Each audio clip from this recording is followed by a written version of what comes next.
अस्सलाम वालेकुम स्टूडेंट्स, मैं हूँ रिजवान अफजल और आप देख रहे हैं मेरा यूट्यूब चैनल।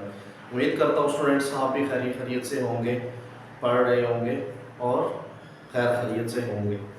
तो जैसा कि गुज़िश्ता लेक्चर में प्रीवियस वीडियो में मैंने exercise 1.2 unit number 1 mathematics class 9th की 1.2 एक्सरसाइज की थ्योरी डिस्कस की थी। तो आज हम इस एक्सरसाइज 1.2 की जाने बढ़ेंगे।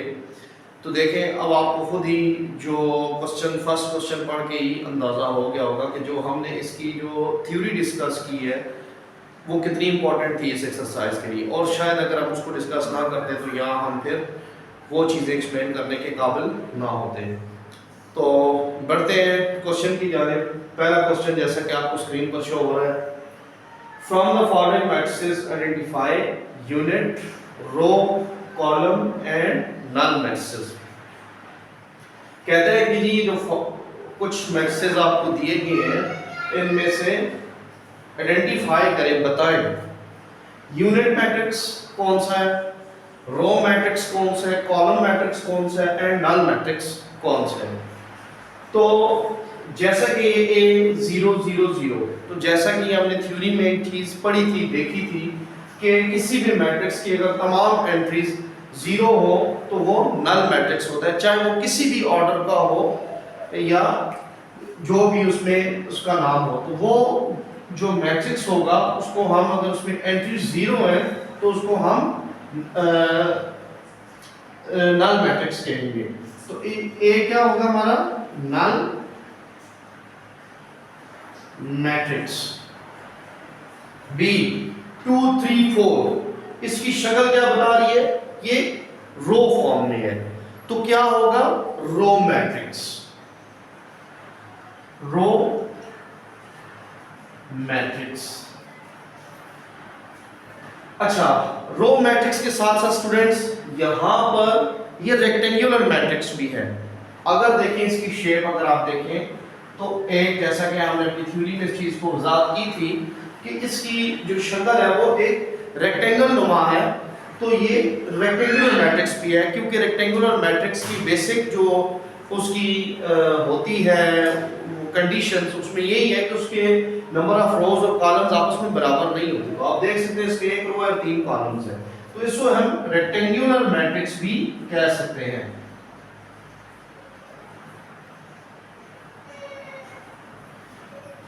रो ये कॉलम मैट्रिक्स, क्योंकि सी जो हमें क्लियरली नजर आ रहा है उसकी फॉर्म से कि ये क्या है, कॉलम मैट्रिक्स है। इसको भी हम रेक्टेंगुलर मैट्रिक्स कह सकते हैं, ठीक है। लेकिन मेनली जो हम इनको नाम देंगे वो रो मैट्रिक्स है और ये कॉलम मैट्रिक्स है। बट हमें ये पता होना चाहिए कि हर वो मैट्रिक्स रेक्टेंगुलर है जिसके रोज और कॉलम्स आपस में बराबर नहीं है, यानी number of rows not equal to number of columns. और सेम केस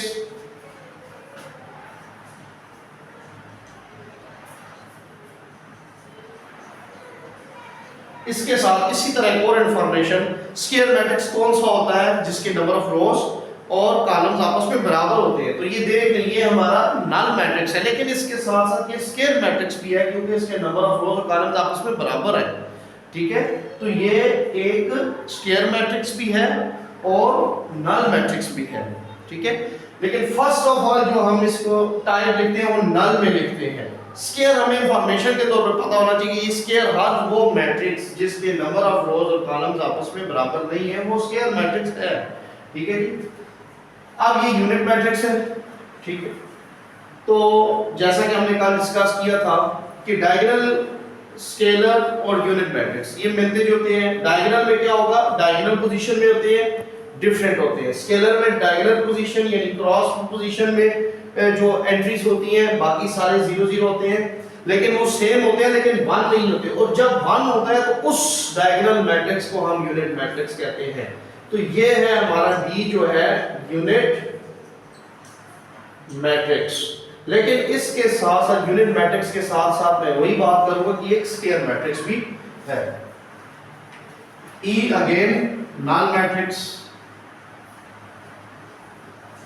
और उसके साथ एक स्क्वायर मैट्रिक्स भी है।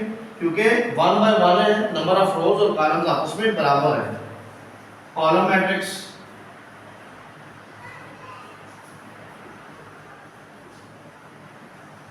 अब ये कॉलम मैट्रिक्स के साथ होने के साथ साथ एक रेक्टेंगुलर मैट्रिक्स भी, क्योंकि नंबर ऑफ रोज और कॉलम्स आपस में बराबर नहीं है। लेकिन वो तो एक जनरलाइज केस है कि हर वो मैट्रिक्स जिसमें नंबर ऑफ रोज और कॉलम आपस में बराबर नहीं है तो वो रेक्टेंगुलर, और जिसमें बराबर है वो स्क्वायर है। लेकिन जो फर्स्ट इसकी जो मेन इसको हम किस कैटेगराइज करेंगे वो कॉलम नहीं करेंगे। ठीक है, क्वेश्चन नंबर 2 की जानिब बढ़ते हैं। अच्छा, अब यहां पर भी उसने हमें कुछ from the following matrices identify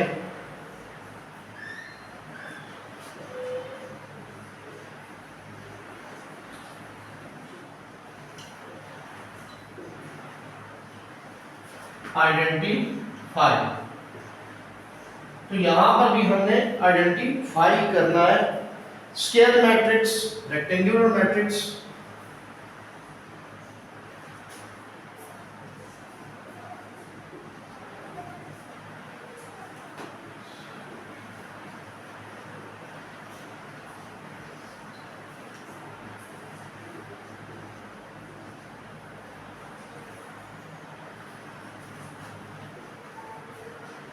row matrix, column matrix,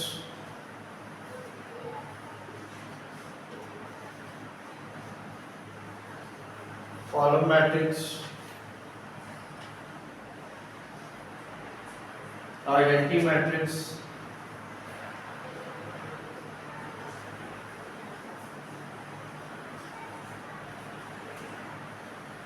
null matrix,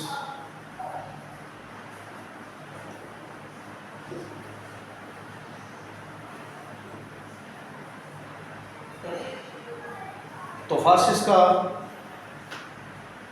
और हम देखते हैं -8 2 7 12 0 4। अब स्टूडेंट्स आप देख सकते हैं कि अच्छा, फर्स्ट क्वेश्चन में एक और चीज कि उसमें यूनिट, रो और कॉलम और नल मैट्रिसेस के थे, तो हम इन चारों में, लेकिन ये इंफॉर्मेशन के तौर में हमने एक्स्ट्रा भी आपको बताया है कि जो रेक्टेंगुलर की इंफॉर्मेशन दी है, स्क्वायर की, तो एक एक्स्ट्रा इंफॉर्मेशन दी है कि हर वो मैट्रिक्स जो जिसके कॉलम्स और रोज आपस में बराबर है तो वो स्क्वायर होगा, और नहीं है तो वो रेक्टेंगुलर होगा। ठीक है, लेकिन उसके साथ साथ उसकी अपनी टाइप भी होगी। अब इस मैट्रिक्स में देखें जो हमें दी गई जो क्वेश्चन में स्क्वायर मैट्रिक्स, तो ये देखें अब ये हमें क्लियरली नजर आ रहा है रेक्टेंगुलर मैट्रिक्स है, क्योंकि इसमें नंबर ऑफ रोज और कॉलम्स आपस में बराबर नहीं है। इसमें n हमारे पास जो रोज है वो कितनी है, 2 है, और n कॉलम्स है वो कितने हैं, 3 है, और n not equal to m, so ये क्या है, रेक्टेंगुलर मैट्रिक्स होगा। ये क्या है, रेक्टेंगुलर मैट्रिक्स।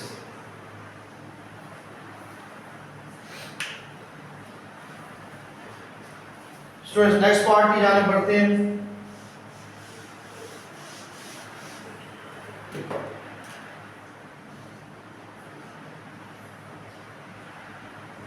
थ्री 0 1, तो यहां में क्लियरली नजर आ रहा है कि ये कॉलम की शक्ल में है, तो ये कॉलम मैट्रिक्स है।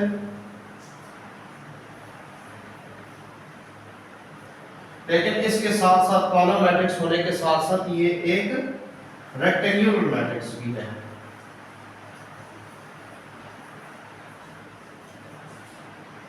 क्योंकि नंबर ऑफ रोज और कॉलम्स बराबर नहीं है।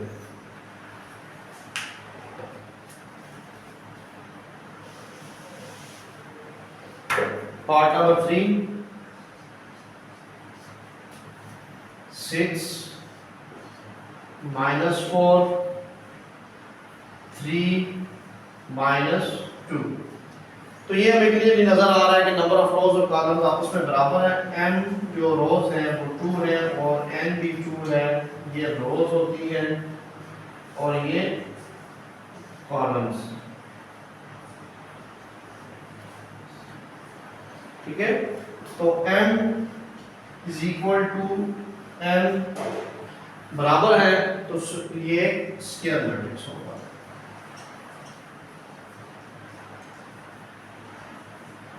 ठीक हो गया। अच्छा,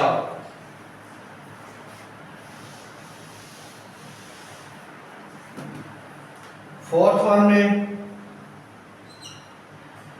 1 0 0 1, तो यूनिट मैट्रिक्स या आइडेंटिटी मैट्रिक्स।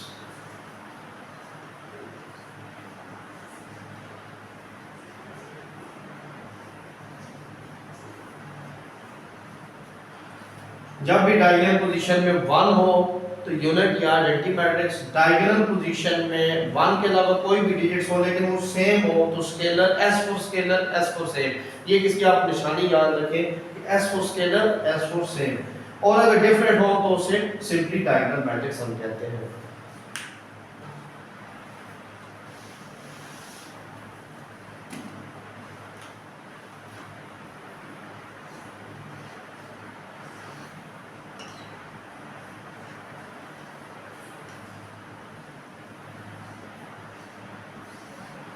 तो इसमें भी हमें नजर आ रहा है कि जो हमारे पास रोज हैं वो कितनी है, 3 है, 3 रोज है और कॉलम 2 है। तो m is not equal to n, so क्या है, रेक्टेंगुलर मैट्रिक्स है।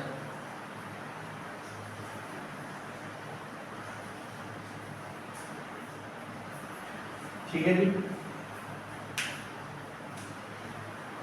पार्ट नंबर 6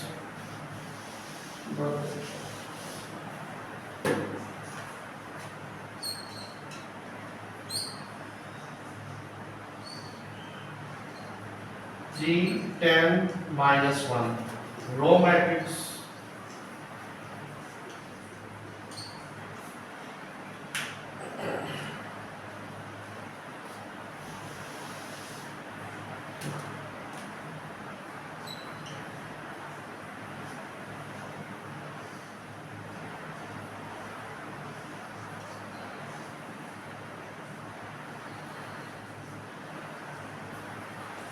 कॉलम मैट्रिक्स,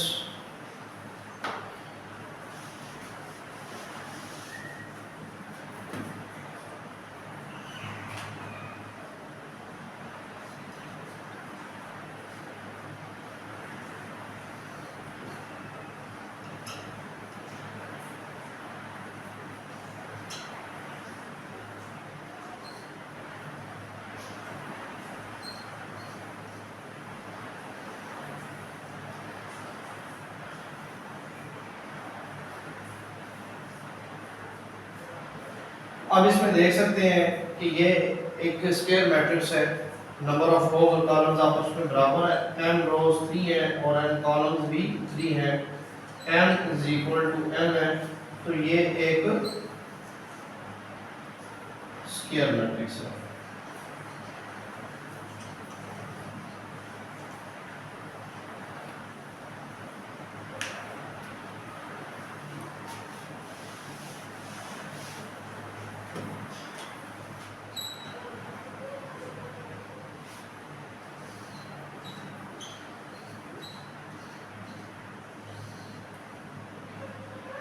ये है नल मैट्रिक्स, क्योंकि ये हम 12 मतलब बता चुके हैं कि जब भी कोई भी मैट्रिक्स उसमें तमाम एंट्रीज जीरो, चाहे वो किसी भी ऑर्डर का हो, तो वो नल मैट्रिक्स होता है। उसमें एंट्रीज अगर जीरो है तो वो नल मैट्रिक्स होगा। अच्छा स्टूडेंट्स, इसमें एक और चीज जो मैं दोबारा बताना चाहूँगा कि वो मैट्रिक्स जो जिनमें रोज और कॉलम्स आपस में बराबर नहीं हैं तो वो स्क्वायर रेक्टेंगुलर मैट्रिक्स में आएंगे, और जिनमें रोज और कॉलम्स आपस में बराबर है वो स्क्वायर मैट्रिक्स में आएंगे। इसके साथ वो दूसरी टाइप में भी हो सकते हैं, जैसे कॉलम मैट्रिक्स है तो वो एक रेक्टेंगुलर मैट्रिक्स भी है, रो मैट्रिक्स एक रेक्टेंगुलर मैट्रिक्स भी है। तो ये चीज आपने याद रखनी है, नल मैट्रिक्स है तो वो रेक्टेंगुलर भी हो सकता है, अब ये रेक्टेंगुलर है, ये स्क्वायर भी हो सकता है, तो ये चीज आपने याद रखनी है। देखिए मैट्रिक्स जिस जो भी टाइप है, लेकिन उसके साथ एक टाइप उसकी मस्ट आएगी, चाहे वो रेक्टेंगुलर होगा चाहे वो या वो स्क्वायर होगा। कि अगर उसके रोज और कॉलम्स आपस में बराबर है तो वो स्क्वायर की कैटेगरी में आएगा, और रोज और कॉलम्स आपस में बराबर नहीं है तो वो रेक्टेंगुलर की कैटेगरी में आएगा। लेकिन इसके साथ साथ वो रो भी होगा, कॉलम भी होगा, नल भी होगा, आइडेंटिटी भी होगा। लेकिन अपनी टाइप के साथ साथ वो रेक्टेंगुलर या स्क्वायर में मस्ट होगा, दोनों में किसी या एक ना एक में वो आएगा। ठीक है जी। क्वेश्चन नंबर 3 की जानिब बढ़ते हैं।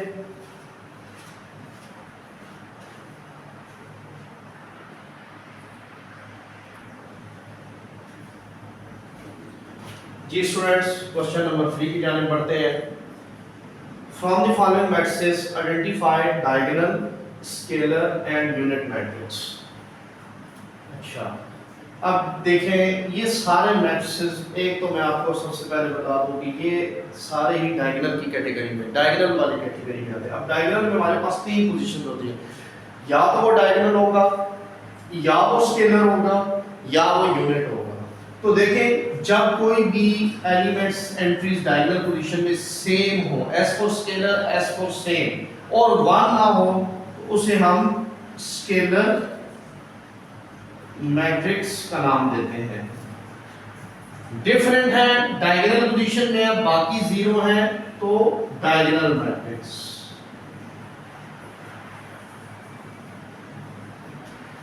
सेम है और वो 1 है, सेम भी है और वो 1 है तो यूनिट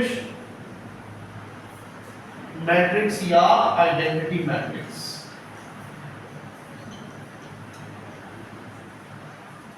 ये एक ही चीज है, बाज बुक्स में बाज जगह यूनिट मैट्रिक्स कहा जाता है, बाज जगह आइडेंटिटी मैट्रिक्स कहा जाता है।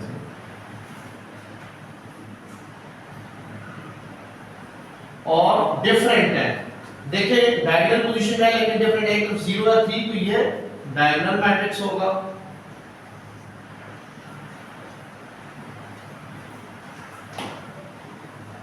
ई को देखें क्या कहते हैं, देखिए थोड़ा सॉल्व हो रहा है। 5 - 3 2, 0 0 और 2 तो सेम है तो scalar matrix.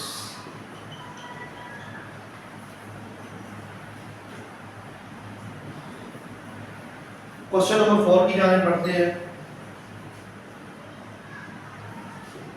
Find the negative of matrices. तो क्वेश्चन नंबर 4 में हमने नेगेटिव मैट्रिक्स निकालना है। तो सबसे पहले हमारे पास आप देख सकते हैं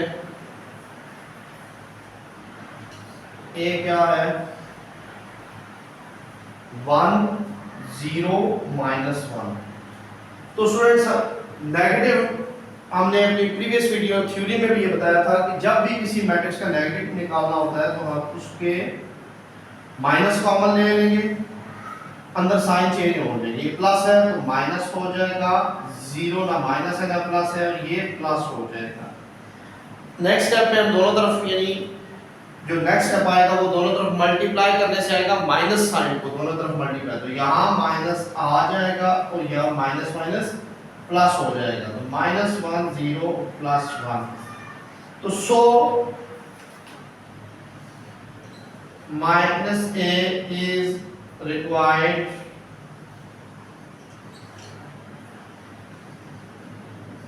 negative matrix of A। तो ये इसका जो रिक्वायर्ड मैट्रिक्स है नेगेटिव ए का जो नेगेटिव मैट्रिक्स -a है वो -1 0 और +1 है। ठीक है,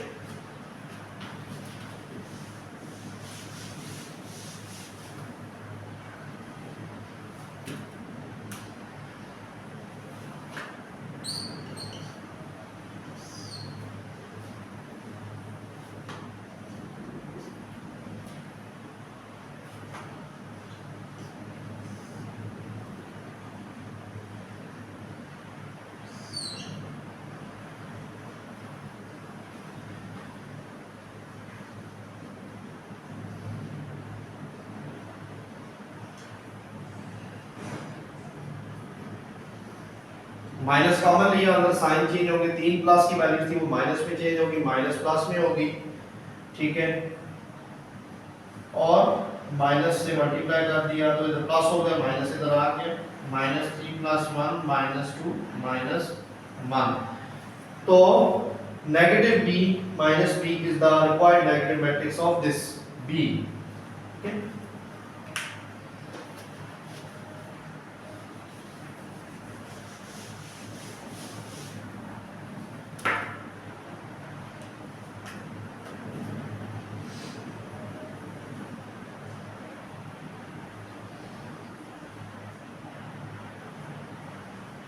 C 2632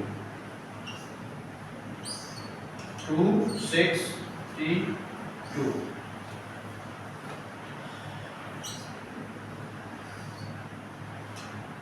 ये सारे प्लस की वैल्यूज थी तो इनके माइनस हो जाएंगे,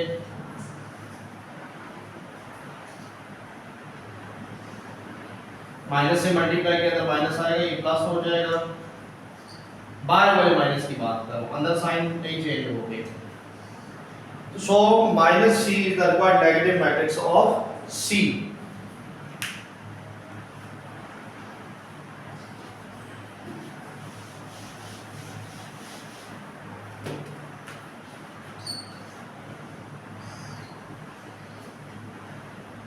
-3 2 -4 5 माइनस कॉमन लेंगे, +3 +4 -2 -5, माइनस इस तरफ शिफ्ट हो जाएगा, +3 +4 -2 -5। ये प्लस हम कभी भी लिखते हैं जिसके साथ कोई वैल्यूज नहीं है, कोई साइन हमें पता है वो प्लस है, लेकिन हम सिर्फ इसकी यहाँ पर मेंशन कर देंगे, आप स्टूडेंट्स को पता लगे कि ये साइन चेंज हुए। माइनस जब भी कॉमन लेते हैं तो अंदर साइन चेंज हो जाता है, फिर दोनों तरफ मल्टीप्लाई किया तो ये माइनस इधर आ गया, ये प्लस हो गया। तो so minus is the required negative matrix of this D। Last part इसका E 1 -5 2 3।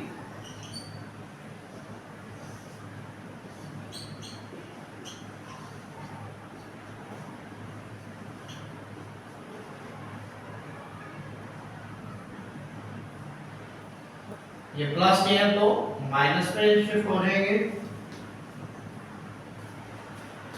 और ये माइनस में है तो प्लस में चला जाएगा।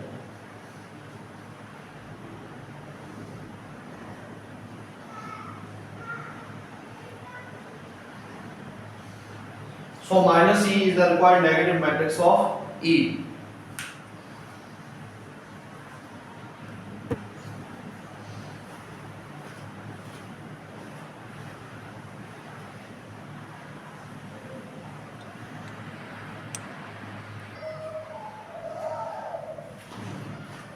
जी स्टूडेंट्स, क्वेश्चन नंबर 5 की जानिब पढ़ते हैं। क्वेश्चन नंबर 5 कहता है unit number 1 exercise 1.2 mathematics class 9, find the transpose of each of the following matrices. Students, question के साथ साथ मेरे चैनल को लाइक, शेयर और सब्सक्राइब लाजमी करें और बेल आइकन को प्रेस कर दें ताकि जब भी मैं जो रोज़ाना की बुनियाद पे वीडियोस रिलीज होती है तो आपको नोटिफिकेशन आ जाए। अच्छा, अब इस क्वेश्चन में कहता है find the transpose of each of the following matrices. जैसा कि हमने थ्योरी में ये चीज़ बताई थी कि ट्रांसपोज क्या होता है, रोज को कॉलम में बदलने के प्रोसेस को हम ट्रांसपोज कहते हैं, ठीक है।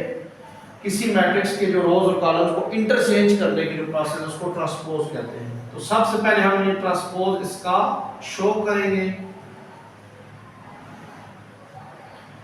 और फिर नेक्स्ट स्टेप पे इसका ट्रांसपोज ले लेंगे।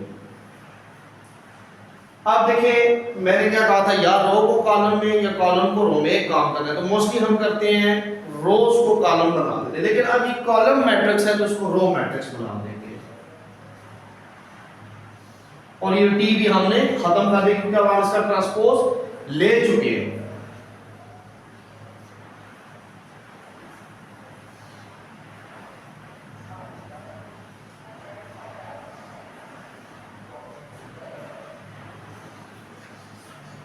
अब रो उठाई कॉलम बना दिया, रो उठाई कॉलम बना दिया, ये इसका ट्रांसपोज हो चुके हैं। हम कॉलम उठा के रो भी बनाते तो तब भी कोई चीज थी, लेकिन मोस्ट सुटेबल दोनों से कोई फर्क नहीं है। लेकिन एक चीज याद रखने के लिए कि गलती से बचने के लिए आप याद रखें कि रो को उठाकर कॉलम बनाना है। C ट्रांसपोज 2 6 3 2 2 6 3 2, तो रो को उठा के कॉलम बना दिया, रो को उठा के कॉलम बना दिया।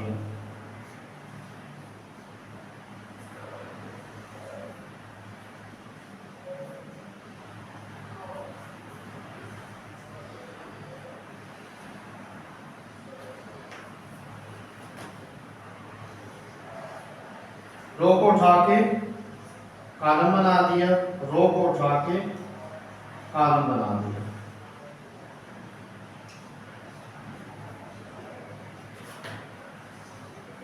वन -5 2 3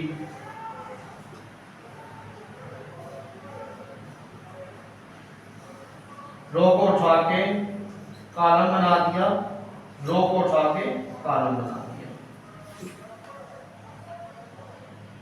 नेक्स्ट क्वेश्चन की जाने बढ़ते हैं, क्वेश्चन नंबर 6, जो कि अल्हम्दुलिल्लाह इस एक्सरसाइज का लास्ट क्वेश्चन है।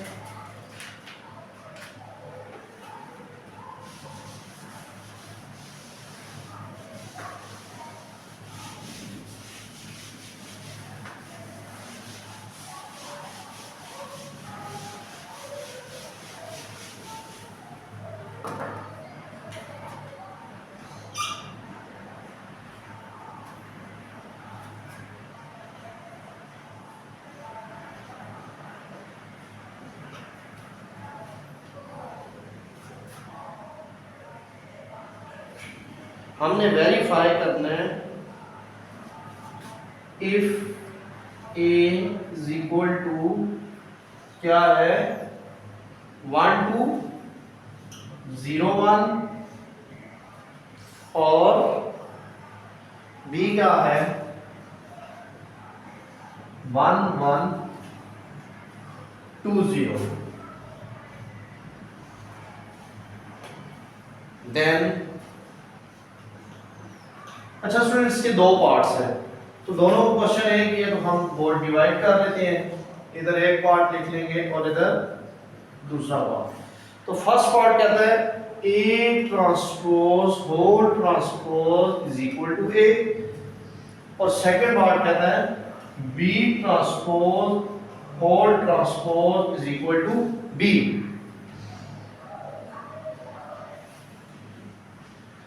लेफ्ट हैंड साइड ले लेते हैं जो कि ए ट्रांसपोज होल ट्रांसपोज है, क्योंकि इसको लेने का कोई फायदा नहीं है, इसको ये वो सॉल्व नहीं हो रही, वो सिर्फ ए लिखा हुआ है, इसको हमने सॉल्व करके राइट निकल सकती है। तो ए की जगह उसकी वैल्यू डाल देंगे 1 2 0 1, ट्रांसपोज अपनी जगह पे रहा, होल ये होल ट्रांसपोज अपनी जगह पे रहा और ये टी अपनी जगह पे, ठीक है। अब हम अंदर ट्रांसपोज ले लेंगे, रोज को कॉलम बना दिया, रोज को कॉलम बना दिया। अब ये अंदर वाला टी खत्म हो गया क्योंकि ट्रांसपोज ले लिया, बाय टी अभी है। नेक्स्ट स्टेप में ये टी अंदर अप्लाई हो जाएगा 1 0 2 1, ये टी अंदर अप्लाई हो गया। अब ट्रांसपोज हम दोबारा लेंगे, रो को उठा के कॉलम बना दिया, रो को उठा के कॉलम बना दिया। तो आप देख सकते हैं 1 2 0 1 which is equal to A, so left hand side is equal to right hand side। हमने लेफ्ट को क्रिएट किया है तो राइट निकल आई है। और अगर ऐसा होता है कि जब भी किसी क्वेश्चन की लेफ्ट साइड को सॉल्व करें राइट आ जाए तो सो लेफ्ट हैंड साइड और राइट हैंड साइड का मतलब आपस में इक्वल है। यहां पर भी हम लेफ्ट हैंड साइड लेते हैं b transpose whole transpose 1 1 2 0 transpose whole transpose 1 1 row column बन गया, रो कॉलम बन गया और होल ट्रांसपोज ये अंदर वाला ट्रांसपोज खत्म हो गया और बाहर वाला ट्रांसपोज अभी अपनी जगह पर है। नेक्स्ट स्टेप में ये ट्रांसपोज इधर अप्लाई हो जाएगा और अगले स्टेप में 1 2 1 0, ठीक है। रो को उठा के कॉलम बना दिया, रो को उठा के कॉलम बना दिया, which is equal to b equal to right hand side, so left hand side is equal to right hand side. यही स्टूडेंट्स ने हमें कहा था कि वेरीफाई करें और हमने वेरीफाई कर लिया है, लिहाजा ये ठीक है, left hand side right hand side के बराबर आ गई है। तो स्टूडेंट्स आज के एक्सरसाइज यहाँ क्लोज होती है।